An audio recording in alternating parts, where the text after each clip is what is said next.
वसुदेवसुतं देवं कंसचाणूरमर्दनं देवकी परमानन्दं कृष्णं वन्दे जगद्गुरुं मूकं करोति वाचालं पङ्गुं लङ्घयते गिरिं यत्कृपातमहं वन्दे பரமானந்தமாதவம்.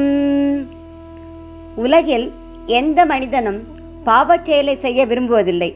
இருப்பினும் தம்மை அறியாமல் பாவச் செயல்களை பலவந்தமாக செய்ய தூண்டுவது யார் என்று கேட்ட பார்த்தனுக்கு இந்த 37வது ஸ்லோகத்தில் பார்த்தசாரதி பதிலளிக்கிறார். ஸ்ரீ பகவானுவாச்ச காமயேஷ க்ரோத ஏஷः ரஜோகுணசமுத்பவः மகாசனோ மகாபாப்மா வித்யேனமிஹ வைரிணம். ஸ்ரீ பகவான் உவாச்ச, ஸ்ரீ பகவான் கூறினார், ரஜோகுண சமுத்பவः, ரஜோகுணத்திலிருந்து உண்டாகிய ஏஷா காமஹ, இந்த காமம்தான் குரோதக கோபமாகும். ஏஷா இது மகாசனக பெரும் தீனிக்காரன், போதுமென்ற எண்ணம் இல்லாதவன். மகா பாப்மா பெரிய பாவி. ஏனம் இதையே இக இந்த விஷயத்தில் வைரினம் பகைவனாக வித்தி அறிந்து கொள்வாயாக. மனிதனை பாவச் செயலை செய்ய வைப்பது பிராரப்தம் அல்ல, பகவத் சங்கல்பமும் அல்ல. பிராரப்தம் முன்வினையின் அனுபவத்துடனே முடிவுறும்.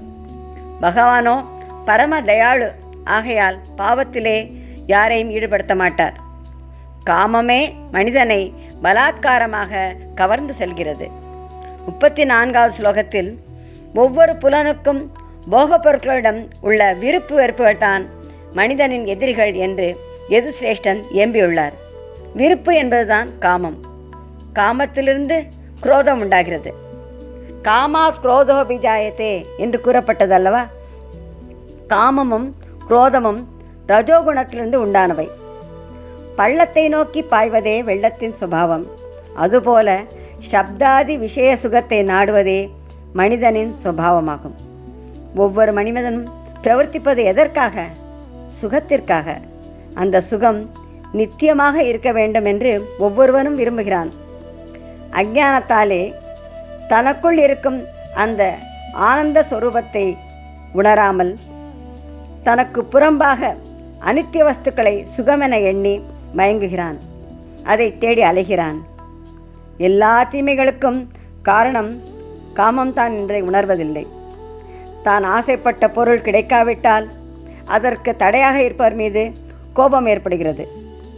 காமம் அழிந்துவிட்டால் அத்துடன் குரோதமும் தானாகவே அழிந்துவிடும். எனவே பாவங்களுக்கு மூல காரணம் காமம் என்று கூறப்பட்டது.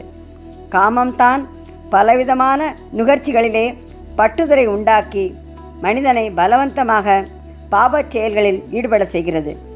எனவேதான் காமம் மகாபாப்மா என்று கூறப்பட்டது. இந்த காமத்தை முற்றிலும் நீக்க வேண்டும். பிரஜஹாதி யதா காமான் சர்வான் பார்த்த மனோகதான் என்றும் வீதராக பய குரோதஹ ஸ்திததீர் முனிருச்யதே என்றும் விகாய காமான் எஸ் சர்வான் புமான் சரதி நிஸ்பிருகஹ என்றும் விகதேட்சா பய குரோதஹ எஸ் சதா முக்த ஏவசஹ என்றெல்லாம் கீதையிலே பல இடங்களிலும் இந்த காமத்தை முற்றிலும் அகற்ற வேண்டும் என்று சொல்லப்பட்டுள்ளது. சாஸ்திர ஞானத்தையும் யதார்த்த ஞானத்தையும் மறைக்கின்ற காம குரோத லோபங்களை பலம் வாய்ந்த சத்துருக்களாக கருதி அவற்றை முற்றிலும் வெல்ல வேண்டும் என்று கூறப்பட்டுள்ளது.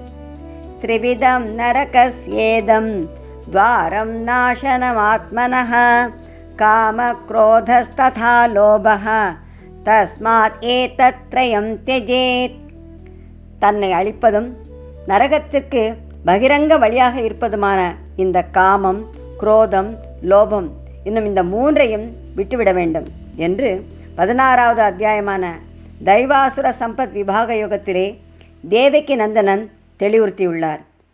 காமம், வெகுளி, மயக்கம் இவை மூன்றன் நாமம் கெட கெடுநோய் என்று வள்ளுவரும் விளம்பியுள்ளார். காமம் என்றால் ஆசை, வெகுளி என்றால் கோபம், மயக்கம் என்றால் மோகம். இந்த மூன்றையும் சிறிதளவு கூட நம்மிடம் இல்லாமல் நாம் அகற்றிவிட வேண்டும். அவ்வாறு அவையெல்லாம் நீங்கிவிட்டால் பிறவி பிணி நோய் நீங்கும். ஆம், பிறவி என்றுதான் ஒரு பெரிய பிணி. புனரப்பி ஜனனம் புனரப்பி மரணம் என்று மீண்டும் மீண்டும் பிறப்பும் இறப்பும் மாறி மாறி வருகின்றதல்லவா, இந்த பிறவி பிணி நீங்கிவிடும் என்று சொல்கிறார். மகாசனகா என்றால் என்ன பொருள்? சுகபோகங்களை அனுபவிக்க அனுபவிக்க காமம் பெருகிறதை தவிர போதுமென்ற எண்ணமே தோன்றுவதில்லை. ஒவ்வொருவனும் தான் ஆசைப்பட்டது அடைந்து விட்டால் சுகமாக இருக்கலாம் என்று நினைத்து அதை அடைய பெரும்பாடுபடுகிறான்.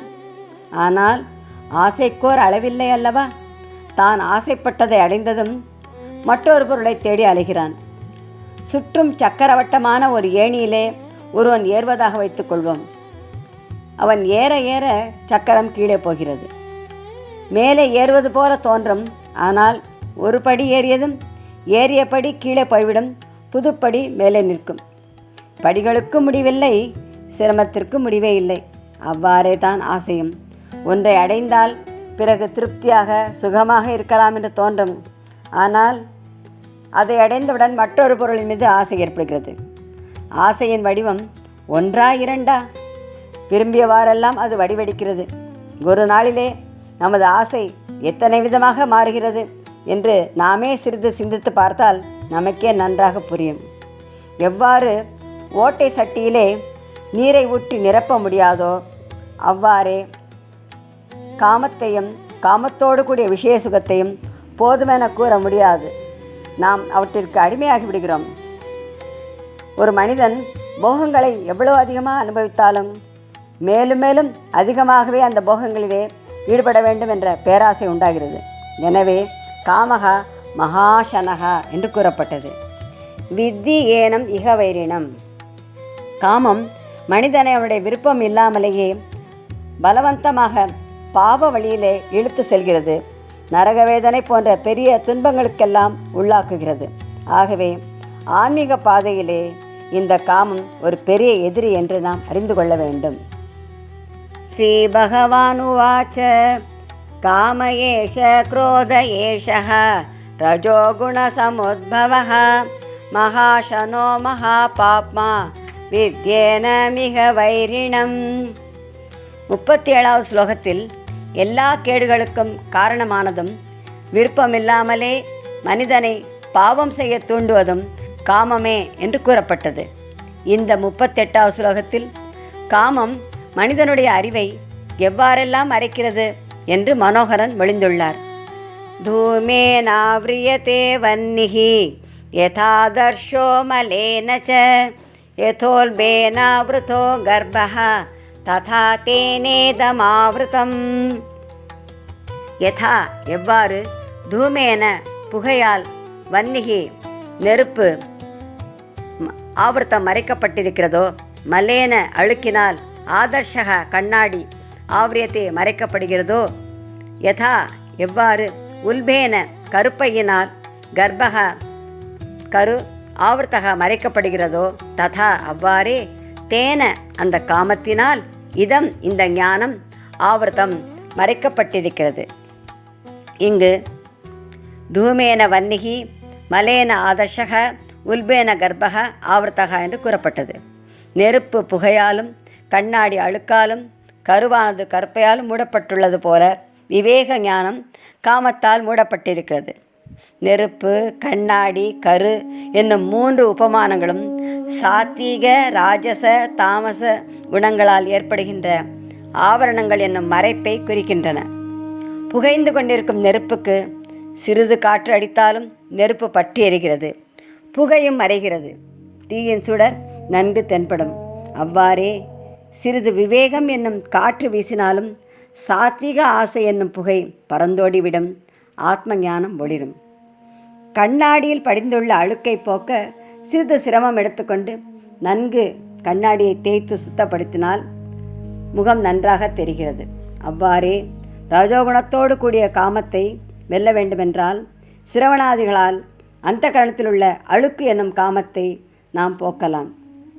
அப்பொழுது மனம் தூய்மையாகி நம்முடைய யதார்த்த சுரூபத்தை நாம் உணர முடியும். கருப்பையிலிருந்து சிசு வெளிவர காலமும் முயற்சியும் தேவைப்படுகிறது.